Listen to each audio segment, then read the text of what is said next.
এখানে লেখা বলা বলবে পরের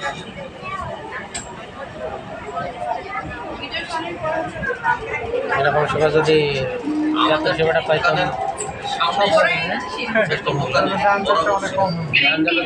মানে ভাড়া যে আসলে কত আপনি নিজেও জানেন। আমি জিজ্ঞাসা করলাম যে লাইব্রেরি থেকে আব্দুল্লাপুর ভাড়া কত বলে 100 টাকা। আসলে ভাড়া কি 100 টাকা?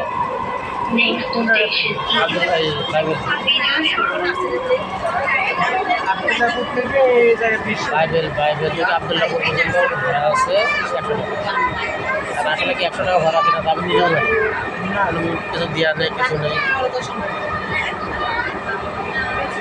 কী বলবো তাহলে জানিও না। আপনাকে দুইজনে জিজ্ঞাসা করলাম তো বলছি ভাই আমি দিকে আসি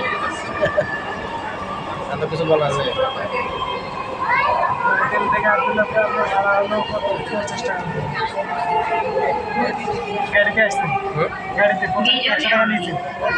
দরজাগুলো বাম দিক থেকে খুলবে। দয়া করে নিরাপদ দূরত্ব বজায় রাখুন। বিজয় সরণি।